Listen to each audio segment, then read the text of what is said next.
Hello everyone, this video will drive you all to fascinating principle behind Newton cradles. Our group members have BB, Mook and Pear. So let's start with first section. For the introduction, Newton's cradle demonstrates Newton's third law of motion, which states that forces between two interacting bodies are equal in magnitude and opposite in direction. When a ball is pulled and released, it transfers energy and momentum to the stationary ball to the final ball, causing it to move. Pulling multiple balls results in an equal number being propelled at the other end. This device illustrates the conservation of momentum and energy during collision, showing how force and motion are transferred in a simple system. Objective: the goal of this experiment is to understand how Newton's third law of motion works in a Newton cradle. We want to see how the energy and momentum are passed from one ball to another, and how this affects the motion of the balls. We will also test how changing the height from which we drop the first ball changes the result. This will help us better understand how collision and energy transfer work in real life. For the method, first of all, place the Newton cradles on a flat surface. Second is use a ruler to measure the initial height. Third is record the height from which the first ball will be lifted. Next, pull back one ball to the measured height and release it. Then, observe how many balls on the opposite end move and the distance they swing. Next, we repeat the procedure using different heights and record the observations. Collect the data from each trial, then analyze the result by comparing how variations in the initial height impact the movement. This is our final model. Let's test how it works.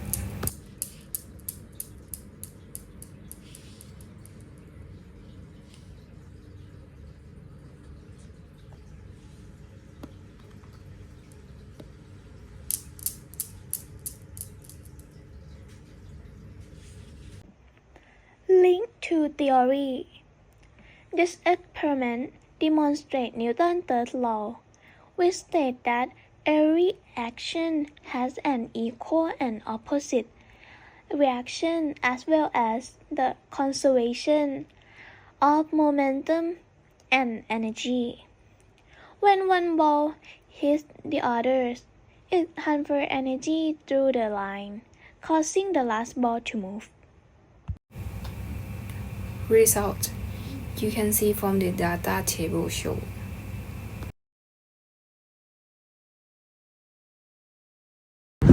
And next is discussion.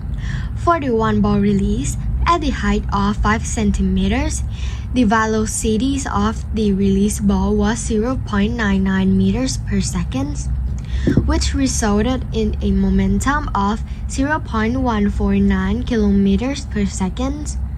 This momentum was transferred through the stationary balls, with the reaction ball showing equal but opposite momentum of negative 0.149 kilometers per second.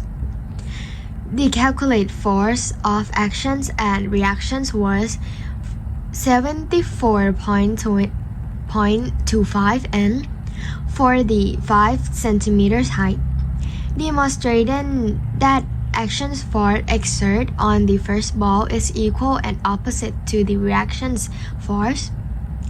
Similarly, as the height increased into 10 centimeters and 15 centimeters, the momentum of force also increased, with the force of actions and reactions reaching 129 N at 50.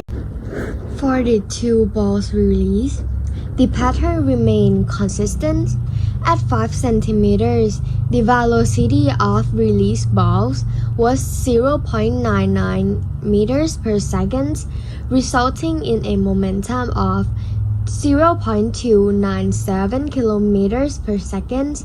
The force of action and reaction was calculated as 148.5 N, again showing an equal magnitude but opposite directions for the force involved. As with the one ball release, the momentum and force values double with the release of two balls, further confirming the conservation of momentum and Newton's third laws. And this experiment successfully demonstrates Newton's third law of motion through the use of Newton's cradle. The data collected clearly showed that the action force exerted by the release ball was equal in magnitude and opposite in direction to the reaction force exerted by the stationary balls, as indicated by the equal and opposite momentum values. Moreover, as the height from which the ball were dropped increased, both the velocities and momentum increased, further validating the principles of energy and momentum conservation. In conclusion, Newton's cradle effectively illustrates how force, momentum, and energy are conserved during the collisions, and how these principles adhere to the laws of motion. The experiments are only demonstrated Newton's third law, but also help us understand the relationship between force, momentum, and energy in a practical and observable manner.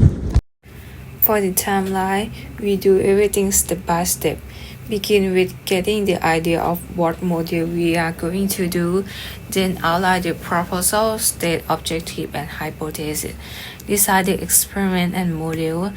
Next, after we're done with the creating the model, we perform the experiment, collect the data, then we draw the conclusion, and lastly, create this video. And this is the all of our Cradle Model experiment. Thank you for listening.